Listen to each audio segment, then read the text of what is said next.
Il est des rencontres qui ne passent pas par la rétine, des chocs de fréquence où la matière s'incline, bien avant que les mains n'esquissent un mouvement. C'est l'esprit qui s'éveille dans un balbutiement. On croit que l'attraction est une affaire de traits, mais le cœur reconnaît ce que l'œil ne voit jamais. C'est le mystère sacré de l'âme qui se dévoile, une navigation sans boussole et sans voile.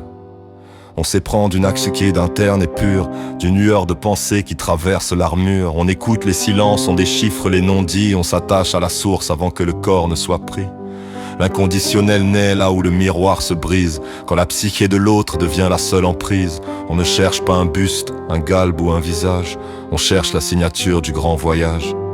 C'est l'art d'aimer l'invisible dans un monde d'images, de préférer la sève au simple feuillage, tomber amoureux d'un souffle, d'une intégrité. C'est s'offrir le luxe de la vraie liberté. Car la peau est un vêtement que le temps vient user, tandis que la vibration ne peut jamais se briser. C'est voir la lumière avant de juger le vitrail, c'est gagner la bataille sans même livrer bataille. On parle ici d'un lien qui se tisse dans les terres, loin des standards de mode et des lois de la terre. C'est la reconnaissance de deux fréquences nues qui se rejoignent enfin sans s'être jamais vues. L'âme est une galaxie, une carte sans frontières que l'on explore d'abord, loin des lumières entières. Le respect s'installe, avant même la caresse, dans cette écoute profonde qui bannit la paresse. On aime une vision, une façon d'être au monde, une bonté latente, une sagesse profonde. C'est ainsi que se forge une alliance d'acier, que ni l'âge ni l'usure ne pourront menacer. Quand vient enfin le temps de toucher l'épiderme, ce n'est plus un début, c'est un engagement ferme. Le contact de la chair n'est qu'une confirmation, le point final posé sur une conversation. La peau n'est plus qu'un pont, un passage de fortune entre deux univers qui ne forment plus qu'une lune. C'est l'amour qui ne pose aucune condition de forme, qui refuse de suivre la dictature des normes. On aime l'autre pour ce qu'il vibre en son centre, avant même que le désir dans les veines ne s'immisce. C'est une éducation du regard et du cœur, qui place la substance bien au-dessus de l'erreur. Aimer l'âme, c'est bâtir sur un sol de granit, une cathédrale immense où le temps s'infinit. C'est comprendre que l'être dépasse son enveloppe, que la beauté réside dans ce que l'esprit développe. Un poème écrit à l'encre de la bienveillance, où la chair n'est plus qu'un écho à la conscience. Il n'y a pas de fin à ce genre de passion, puisque la source est libre de toute dégradation.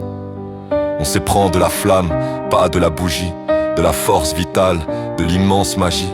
C'est un hymne à l'humain dans sa part la plus noble, un sentiment pur qui jamais ne se dérobe.